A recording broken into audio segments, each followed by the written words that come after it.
ನಿನ್ನಾಳೆಂದರೆ ಹರಿಯೇ ಇನ್ನೇನಿನ್ನೇನು ಎನ್ನೊಳಿದ್ದವ ನೀನಾದೆ ನಿನ್ನ ದಾಸ ನಾನಾದೆ ಇನ್ನು ಸಾಕದಿರಲು ನಗರೇ ನಿನ್ನ ದಾಸರು ಘನ್ನ ಮಹಿಮ ಪುರಂದರ ವಿಠ್ಠಲರೇಯ. ஸ்ரீ குருப்பியோ நமக. ஹரி சர்வோத்தமா வாயு ஜீவோத்தமா. சேலம் பாலாஜி அப்படிங்கிற இந்த யூடியூப் சேனல் வழியாக உங்களை மீண்டும் சந்திப்பதில் நான் பெருமகிழ்ச்சி அடைகிறேன். இந்த சேனலே எதுக்குன்னு பார்த்தீங்கன்னா, தாசர பதங்களை தமிழிலே விளக்கி அதை எல்லோரிடமும் கொண்டு செல்ல வேண்டும், எல்லோரும் தாசர் பதங்களை அர்த்தம் புரிந்து கொண்டு பாட வேண்டும் என்பதுதான் நம்மளுடைய நோக்கம். அந்த வகையிலே செய்து கொண்டிருக்கிறோம். முன்னாடி நிறையா வியூஸ் இருந்து இப்போ வியூஸ் குறைய ஆரம்பிக்குது. பட் நம்ம சேனலே அது மாதிரி தான். இதுக்கான ஒரு என்ன சொல்கிறது, ஆடியன்ஸ் ரொம்ப குறைவு தான். தாசர் பதவிகள் மேலே அவர்களுக்கு நாட்டம் இருக்க வேண்டும். அப்படியே நாட்டம் இருந்தாலும் அவர்களுக்கு அர்த்தத்தை புரிந்து கொள்ள வேண்டும் என்று ஒரு நோக்கம் இருக்க வேண்டும். அது இருந்தால் தான் போகும். பட் அதை பற்றியெல்லாம் கவலைப்படுவதில்லை. நம்மளுடைய சேவையை நாம் தொடர்ந்து செய்து கொண்டிருக்கோம். உங்களிடம் நான் கேட்குறது என்னன்னாக்கா, இதை லைக் மைண்டட் பீப்புள் இருப்பாங்களே அவங்களிடம் பகிர்ந்து கொள்ளுங்கள், அவ்வளோதான். உங்களுக்கு வர்ற சேனலில் நான் போடுற இந்த வீடியோவை நீங்களும் எல்லார்ட்டையும் ஷேர் பண்ணிங்கனாக்கா இன்னும் கொஞ்சம் வியூஸ் ஜாஸ்தியாகும். ஏன்னா அவங்களுக்கு தெரியாதனால பார்க்காம இருந்திருக்கலாம். ஸோ அதுதான் உங்கள்கிட்ட நான் கேட்டுக்கொள்வது. இந்த தடவை இது எத்தனாவது எபிசோடுன்னு பார்த்தீங்கன்னாக்கா 257வது எபிசோடு.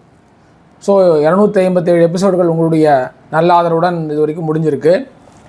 இந்த தடவை ஒரு அருமையான ஒரு புரந்தரதாசர் பாடல் எடுத்துக்கொண்டு இருக்கிறோம். தாசர நிந்திசபேடா மனுஜா ஹரிதாசர நிந்திசபேடா அப்படிங்கிற ஒரு பாடலை தான் எடுத்துக்கொண்டிருக்கிறோம். அதாவது இங்கே ஹரிதாசரின் பெருமையை கூறும் விதமாக இந்த ஒரு பாடல் அமைந்திருக்கிறது. ஹரிதாசர் பெரிய எவ்வளோ சொல்லுன்னா, ஹரி வேறு அல்ல ஹரிதாசர் வேறு அல்ல அப்படிங்கிற நிலைப்பாடை எடுக்கிறார் புரந்தரதாசர். ஹரி வேறு அல்ல ஹரிதாசர் வேறு அல்ல அப்படிங்கிற நிலைப்பாடை எடுத்து அவர் ஹரிதாசரை நிந்திக்க வேண்டாம்னாக்கா ஹரியை நிந்திக்க வேண்டாம் அப்படிங்கிறது தான் அர்த்தம். அப்படிங்கிற வழியில் இந்த பாட்டை கொண்டு போகிறார். பகவந்தனியிந்த பக்த ஹெச்சு, அந்த பகவானை விட பக்தன் மிஞ்சியவன், அடியாருக்கு மிஞ்சியது யாருமே கிடையாது, அந்த ஆண்டவனே அடியாருக்கு அடிமை. ஸோ அந்த ஒரு நிலைப்பாட்டை தான் எடுக்கிறார் இவர். இப்போ நார்மலாகவே ஒரு அரசன் இருக்கிறான் என்றால் அந்த அரசனை அவமதித்தீர்களானால் அவ்வளோ பெருசாக எடுத்துக்க மாட்டான். நீங்கள் கேட்டிங்கன்னா கூட மன்னிக்க தயாராக இருப்பான். ஆனால் அரசனின் குழந்தையை நீங்கள் துன்புறுத்தி விட்டீர்களானால் அரசன் மன்னிக்க மாட்டான்பாங்க. அது ஒரு பழமொழி இருக்குது. ஸோ அது மாதிரி தான் நீங்கள் இறைவனை நிந்தித்தீங்கன்னு வச்சுங்களேன், அவர் ரொம்ப பெருசாக சின்ன பையன் போனால் பண்ணணும். ஆனால் இறைவனின் பக்தர்கள் இருக்கிறார்களே அவர்களை நீங்கள் நிந்தித்தீர்கள் என்றால் இறைவன் நிச்சயமாக சினமடைவான். அவனுக்கு நம்ம எல்லாருமே குழந்தைகள் தான். அந்த இறைவன் முன் நாம் அனைவரும் குழந்தைகள் தான். ஆனால் இந்த ஹரிதாசர்கள் இருக்கிறார்கள் இல்லையா, ஹரிபக்தர்கள் இருக்கிறார்கள், அவர்களெல்லாம் செல்ல குழந்தைகள். அவர்களை நீங்கள் டச் பண்ணிங்கனாக்கா you will face the consequences. அது மாதிரி தான் இருக்கும். அதாவது பகவான் எத்தனையோ அவதாரங்கள் எடுத்தார். ராமாவதாரம், கிருஷ்ணாவதாரம்லேருந்து நம்ம எல்லா அவதாரையும் பார்க்குறோம். எல்லா அவதாரத்திலையுமே ஏதோ ஒரு காரணத்திற்காக அவதாரம் எடுத்து போரிட்டு அந்த அரக்கனை அழிக்கிறார். ராமாவதாரத்தில் அவருடைய மனைவியே ராவணன் தூக்கி கொண்டு போடுகிறான். அப்போ கூட என்ன பண்ணுறான், கூட போரிடும் பொழுது இன்று போய் நாளை வான்றாரு. அவ்வளோ பொறுமையாக இருக்கார். அவருடைய கிருஷ்ணாவதாரத்திலே அவருடைய பெற்றோர்களை அவன் துன்புறுத்துகிறான். அப்போ கூட அவனுக்கு கிட்டத்தட்ட 13 வருஷம் டைம் கொடுக்குறாரு. 13-14 வருஷம் டைம் கொடுக்குறாரு. அதுக்கப்புறம் தான் அவனை அழிக்கிறார்.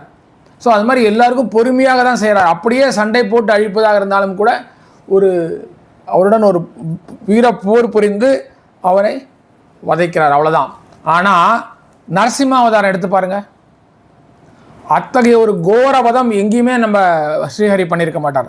இது ஸ்ரீஹரியா அப்படின்னு தேவர்களும் லக்ஷ்மியும் மழைத்து போயிட்டாங்களா, இப்படி ஒரு உக்ரமா இது நம்முடைய ஸ்ரீஹரி எவ்வளோ சாந்தமூர்த்தி அப்படின்னு எல்லாரும் மழைச்சி போகிற அளவுக்கு ஒரு உக்ரமான ஒரு அவதாரம் எடுக்கிறார். அதாவது மற்ற எல்லா இடத்துலையும் வெயிட் பண்ணி வராரு. ஆனால் பிரகலாதன் கூப்பிடும்போது அந்த கம்பத்தையே உடச்சிட்டு வெளில வந்துடுறார். ஏன்னாக்கா பிரகலாதன் அவருடைய பக்தன். அவனுக்கு ஒரு துன்பம் நேருகிறது, அவனுக்கு ஒருத்தன் துன்புறுத்துகிறான் அப்படின்னாக்கா அவரால் பொறுத்துக்கவே முடியல. அதனால தான் அவ்வளோ கோரமான ஒரு அவதாரம் எடுக்கிறார். அந்த வதமும் அப்படி தான் இருக்குது. மடியிலே கிடத்தி வயிற்றை கிழித்து குடலை வெளியே எடுத்து மாலையாக தரித்து கொண்டு அப்படி ஒரு பயங்கரமான வதம். மற்றவங்க மேலே ஏதோ ஒரு அம்பு போட்டாரோ ஒரு சக்கராயத்தை விட்டாரான்னு ஃபினிஷ்லாம் கிடையாது. இது பார்த்திங்கன்னா அப்படி ஒரு கோர வதம். அதனால தான் திருமலேஷதாசர் கூட சொல்லும்போது, இஷ்டியாக்கே சிட்டாதையோ நாரசிம்மனே எந்த கோர ரூபத்தாளிதையோ நாரசிம்மனேன்னு சொல்கிறார். அதாவது ஏன்பா இவ்வளோ சிட்டாதன்னு இவ்வளோ கோவப்படுற அப்படின்னாக்கா, இந்த பிரகலாதனை துன்புறுத்தி விட்டான் அப்படிங்கிற ஒரே காரணத்துக்காக தான் இவ்வளோ கோவப்படுறார். அதாவது அவருடைய அடியார்களை நீங்கள் துன்புறுத்தினீர்களானால், அடியார்களை நீங்கள் அவமதித்தீர்களானால் அந்த பகவானால் பொறுத்து கொள்ள முடியாது. அதுதான் சொல்கிறாரு, தாசர நிந்திசபேடா மனுஜா ஹரிதாசர நிந்திசபேடா அப்படின்ட்டு. இந்த பாடலை பெங்களூரிலிருந்து திரு வி ராகவேந்திரன் அவர்கள் பாடியிருக்கிறார். அவரை பற்றி நிறைய முறை சொல்லியிருக்கிறேன். குருநாத சித்தர் அப்படிங்கிற பேரில் நிறைய ஆல்பங்கள் பாடல் எழுதியிருக்கிறார். மந்த்ராலயா, பிருந்தாவனா, அந்த பாட்டு நிறைய நம்ம பிரசன்னா அவர்கள் பாடியிருக்கிறார்கள். கன்னடத்திலே, தமிழிலே நிறைய பேருக்கு ஆல்பம் போட்டிருக்காரு. பாடல்கள் எழுதக்கூடியவர், இசையமைத்து பாடக்கூடியவர், அருமையாக கர்நாடக சங்கீதம் பாடக்கூடியவர், ஒரு பன்முகத்தன்மை கொண்ட ஒரு எல்லாற்றைவிடும் நண்பர். எல்லாத்தையும் மேலேனாக்கா அவ்வளோ ஒரு என்ன சொல்கிறது, சாந்தமானவர், அவ்வளோ ஒரு அடக்கமானவர், தன்னடக்கம் மிகுந்தவர். எப்போவுமே தன்னை அவர் உயர்த்தி காட்டிகிட்டதே கிடையாது. அத்தகைய ஒரு மிகச்சிறந்த பண்பாளர் நமது ராகவேந்திரன். அவர் இந்த பாடலை நமக்காக பாடி கொடுத்திருக்கிறார்.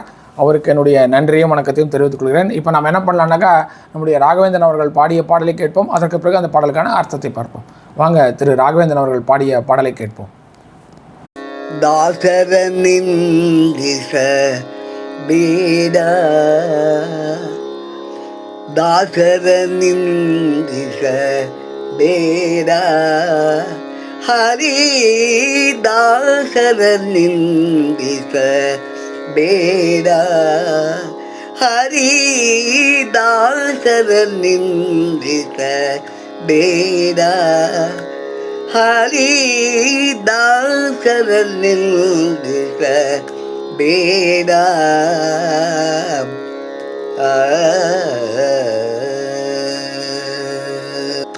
ರಾಮನ ನಿಲ್ಲಿಸಿ ರಾವಣ ಕೇಟ, ರಾಮನ ನಿಲ್ಲಿಸಿ ರಾವಣ ಕೇಟ, ರಾಮನ ನಿಲ್ಲಿಸಿ ರಾವಣ ಕೇಟ, ವಿಭೀಷಣಗಾಯಿತು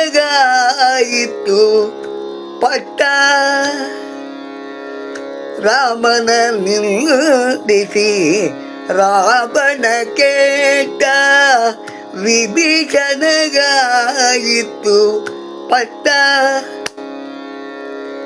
ಭೂಮಿಯ ಲೋಭದಿ ಕೌರವ ಕೇಟ, ಭೂಮಿಯ ಲೋಭದಿ ಕೌರವ ಕೇಟ, ಧರ್ಮಗೆ ರಾಜ್ಯವ ಬಿಟ್ಟ, ಧರ್ಮಗೆ ರಾಜ್ಯವ ಬಿಟ್ಟ,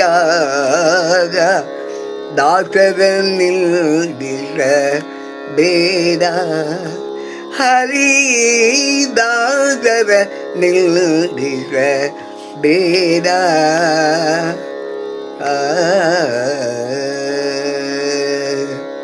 ದೇವಕಿ ಸೆರೆಯನು ಬಿಡಿಸಿದ ದೇವನ, ದೇವಕಿ ಸೆರೆಯನು ಬಿಡಿಸಿದ ದೇವನ, ಸೇವಕರು ಜನರು ನಿಮಗೆವರು,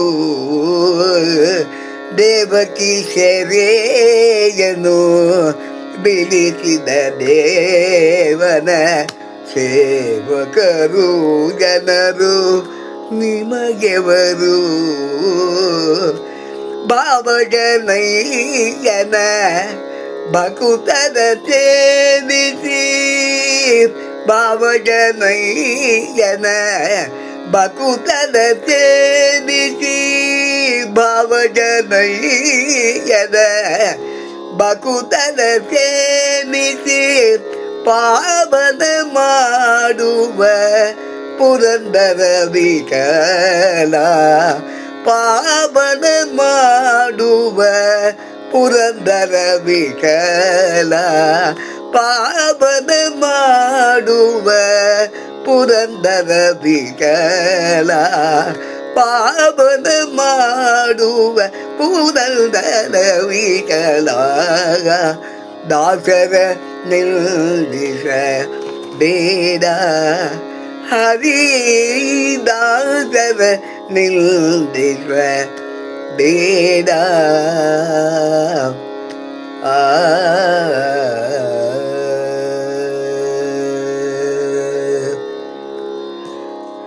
திரு வி. ராகவேந்திரன் அவர்கள் இந்த பாடலை மிக நன்றாக பாடியிருந்தார்கள். அவருக்கு என்னுடைய பாராட்டுதல்களை தெரிவித்துக் கொள்கிறேன். இப்போ பாட்டோடைய பல்லவிக்கு போவோம்.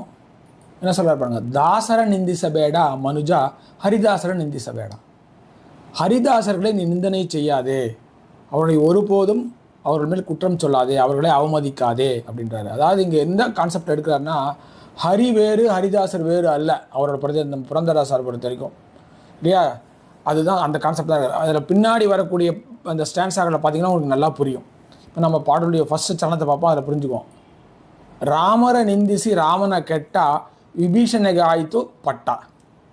என்ன ஆச்சு பாருங்கள், அந்த ராமனை நிந்தித்தான் ராவணன். அப்போ பாருங்கள், ஹரிதாசனும் ஹரியும் ஒன்றாக்கிறார் இவர். ஸோ ஹரி வேறு இல்லை, ஹரிதாசன் வேறு இல்லை. அதனால தான் இறைவனே நிந்திக்காதேன்னு சொல்கிறார். இறைவனை நிந்திக்காதேன்னா ஹரிதாசரை நிந்திக்காதேன்னு தான் அர்த்தம். ஸோ அந்த ராமனை நிந்தித்தார், அந்த ராமச்சந்திரமூர்த்தியை அந்த ராவணன் நிந்தித்தான். அதனால் என்னாச்சு, அவன் கெட்டழிந்தான். அதே ராவனுடைய தம்பியான விபீஷணன் அந்த ராமரை சரணாகதி அடைந்தான், அவனுக்கு பட்டாபிஷேகம் நடந்தது அப்படின்னு சொல்கிறாரு. அது ஒரு உதாரணம் தராரு. பூமியை லோபதி கௌரவ கெட்டா தர்மகை ராஜ்யவ பிட்டா. இந்த பூமியின் ஆசையினாலே அந்த கிருஷ்ணனை நிந்தித்து அந்த கௌரவர்கள் கெட்டு போனார்கள் இல்லையா. அவர் ஒரே ஒரு 5 கிராமங்களையாவது கொடு, அல்லது ஒரு 5 வீடுகளையாவது கொடுன்னு கேட்குறாரு. தூதுவராக வரார், பாண்டவர்களுக்கு தூதுவராக வர கேட்குறார். அவரை நிந்திக்கிறார்கள். அவரை நிந்தித்து ஊசு முனை எடை கூட தரமாட்டேன்னு சொல்லலாம். ஸோ அப்போ என்ன ஆகுது, அந்த ஹரியை நிந்தித்து, அவங்க ஆக்சுவலி நிந்திக்கிறது யாரை நிந்தித்தார்கள், பாண்டவர்கள் நிந்தித்தார்கள். பாண்டவர்கள் யார், அந்த கிருஷ்ணனின் அன்புக்கு பாத்திரமானவர்கள். அதனால கிருஷ்ணன் பாண்டவர்களை நிந்தித்த பொழுது தன்னையே நிந்தித்ததாக எடுத்துக்கொண்டான். அதனால தான் அந்த ஆசையில் என்ன பண்ணார்கள், கௌரவர்கள் கெட்டழிந்தார்கள், தர்மராஜனுக்கு பட்டம் கிடைத்தது அப்படின்னு சொல்கிறார். அதுதான் இந்த சரணத்துடைய அர்த்தம். இப்போ பாட்டுடைய அடுத்த சரணத்துக்கு போவோம். உடியல்லி கெண்டவா கட்டி கொண்டரே சுடதலே விடுவதேனன்னா. அதாவது ஒருவர் மேலே துவேஷம், கோபம் இதை நாம் மனதிலே வைத்து கொண்டால், அந்த ஒரு இங்கே இருக்கிறவங்க எல்லாருமே அந்த ஹரியினுடைய குழந்தைகள் தான் இல்லையா. ஸோ அப்படி இருக்கும்போது நம்ம ஒரு மேலே துவேஷத்தையும் கோபத்தையும் நம்ம வைத்துக்கொண்டால், அது எப்படின்னாக்கா நம்ம மனசில் துவேஷம் வைத்து கொண்டிருக்கிறோம், கோபம் வைத்து கொண்டிருக்கிறோம், அகங்காரம் வைத்து கொண்டிருக்கிறோம், இதெல்லாம் வைத்து கொண்டிருக்கிறோம். இது எப்படின்னாக்கா, உடியல்லி கெண்டவ கட்டி கொண்டரே, நம்முடைய மடியிலே அந்த கங்கு இருக்கிறது இல்லையா, நெருப்பு, அதை கட்டி கொண்டால் சுடுதலே விடுவதேனன்னா. அது யாரை சுடுன்னு நினைக்கிறீங்க, நம்ம யார் மேலே வஞ்சனை காட்டிக்கணுமோ, யாரை நாம் திட்டிக் கொண்டிருக்கிறோமோ, யாரை நாம் நிந்தித்து கொண்டிருக்கிறோமோ அவர்களை தாக்குமான்னா தாக்காது, அது உங்களையே தாக்கும். எப்படின்னாக்கா, நீ அந்த கோபம், குரோதம், அந்த வெறுப்பு இந்த ஆகியவற்றை நீ மனதிலே வைத்து கொண்டிருக்கும் போது அது எப்படிப்பட்டிருக்கும்னாக்கா, ஒரு நெருப்பை நீ மடியிலே கட்டி கொண்டிருப்போது இருக்கும். அப்படி நெருப்பை மடியிலே கட்டி கொண்டால் அது நம்மைத்தான் சுடுமே தவிர அந்த அடுத்தவரை சுடாது. அதுதான் சொல்றாரு. உடியல்லி கெண்டவ கட்டி கொண்டரே ಸುಡದಲೇ ಬಿಡುವುದೇನನ್ನ பொடவிய ஜனரிகே படத்தன பந்தரே விடுநுடி ஆடதிரண்ண. இந்த உலகத்திலே இருக்கக்கூடிய ஜனங்கள் இருக்கிறார்களே, அவருக்கு ஏதாவது ஒரு ஏழ்மை வந்துவிட்டால், அவர்கள் ஏழ்மையிலே சிக்கிக்கொண்டால், அல்லது உங்களிடமிருந்து ஏதாவது யாசகம் கேட்டு வந்தால் அவர்களை நீங்கள் அவமானப்படுத்தாதீர்கள், அவர்கள் மேல் நீங்கள் கோபப்படாதீர்கள், அவர்களை ஏசாதீர்கள் அப்படின்னு சொல்கிறாரு. அதுதான் இங்கே சொல்ல வர்றார். அதுதான் இந்த சரணத்தோட அர்த்தம். பாடலுடைய கடைசி சரணத்துக்கு போவோம். அதாவது இப்போ புரந்தரதாசர் நிறைய முறை அவர் தாசரான பிறகு நிறைய இடத்திலே அவர் அவமானங்களை சந்தித்திருக்கிறார். வெளியே அவர் யாயாவரம் போகும் பொழுது, ஊஞ்சவர்த்தி போகும் பொழுது, அதெல்லாம் தான் வருது, இப்போ வெளியில் வருது இல்லையா. எவ்வளோ பெரிய கோடீஸ்வரனாக இருந்தவர் அதெல்லாம் விட்டுட்டு எல்லாவற்றையும் திறந்து தியாகம் செய்து வர்றார். ஆனால் எல்லாருக்கும் எல்லாம் தெரியுமா, அவர் இந்த மாதிரி ஏயாவாரம் அல்லது உஞ்சவர்த்தி போகும்போது அவரை நிந்தித்தவர்கள்லாம் இருக்கிறார்கள். அதெல்லாம் மனசில் வச்சுக்கிறார் அவர். இப்போ அவருடைய பாடலுடைய கடைசி சரணம் வரும். புரந்தர விட்டலா அப்படிங்கிற அங்கீதத்தை கொண்டு முடிக்கிறார். தேவிகி செரையனு பிடிசித தாசரு நரனேனை ஈ ஜகதொலகே. அந்த தேவகி இருக்கிறார் இல்லையா, அந்த தேவகி என்ன சிறைப்படுத்தி வைக்கிறான் கம்சன். அவரை சிறையிலிருந்து விடுவித்தது யார், அந்த ஸ்ரீகிருஷ்ணன். அவன் மனிதனா கிடையாது, அவனும் தாசரே. பிடிசித தாசரோ நரனேனை ஈ ஜகதொழு. இந்த உலகத்தில் அவன் நரனா இல்லை, அவன் சிறப்பு வாய்ந்த கடவுள். அவனே மனிதனாக உருவம் எடுத்து வந்திருக்கின்றான். அதாவது என்ன சொல்ல வர்றாருனாக்கா, கடவுள்கள் ராமனாக மனிதனாக உருவகம் எடுத்து வந்தான், கிருஷ்ணனாக உருவகம் எடுத்து வந்தான். அப்படியெல்லாம் வரும்போது அவனை நாம் நரன் என்று மனிதன் என்று நினைத்து இழிவுபடுத்தக்கூடாது அப்படிங்கிற விதத்தை சொல்ல வர்றாரு. ஸோ அவன் என்ன நரனா இல்லை, அவன் தெய்வம், அவன் ஒரு அவதாரம் எடுத்து வந்திருக்கிறான் இந்த உலகத்திலே அப்படின்னு சொல்கிறாரு. பாவஜன் ஐயன பகுத்தர சேவிசே பாவன மாடுவ புரந்தர விட்டலா. அதாவது அந்த மன்மதனுடைய தந்தையான அந்த ஸ்ரீஹரி இருக்கிறான் இல்லையா, அந்த ஸ்ரீஹரியினுடைய பக்தர்களை நீங்கள் சேவித்தால் அதுதான் பக்தருடைய ஒரு பெரிய சிறப்பு. நீ அந்த இறைவனை பெருசாக ஒன்றும் வழிபட வேண்டாம், ஆனால் அவனுடைய பக்தர்கள் இருக்கிறார் இல்லையா, பகுத்தர சேவிசே, அவருடைய பக்தருக்கு நீ மரியாதை செய்து அவரை வணங்கினீர் என்றால் பாவனமாடுவ புரந்தர விட்டலா, உங்களை புனிதமானவனாக்குவான் அந்த புரந்தர விட்டலன் அப்படின்றார். அதாவது அந்த தாசர்களுக்கு தாசன் வேறல்ல ஹரி வேறல்ல அப்படிங்கிற கான்செப்ட் எடுக்கிறாரு. நீங்கள் ஹரிதாசரை, அந்த பக்தன் இருக்கிறாங்களே, ஹரிபக்தன் இருக்கிறாங்களே, அவனை நீங்கள் நிந்தித்தீர்களானால் நீங்கள் எல்லா கஷ்டமும் படுவீங்கள். அவர்களை நீங்கள் சேவித்தீர்களானால் உங்களை அந்த புரந்தர விட்டலன் புனிதனாக்குவான் அப்படின்னு சொல்கிறாரு. அதுதான் இந்த பாடலுடைய அர்த்தம். ஒரு அருமையான புரந்தரதாசருடைய பாடலை கேட்டோம். நாமும் அதுபோலவே ஹரிதாசர்களை மதித்து அவர்களுக்கு மரியாதை கொடுத்து வாழ்வோமாக என்று கூறி என்னுடைய இந்த எபிசோடை இத்துடன் முடித்துக் கொள்கிறேன். உங்களிடமிருந்து நன்றி கூறி விடைபெறுவது உங்கள் சேலம் பாலாஜி. நன்றி, வணக்கம். சேனமன் தாய் நமக.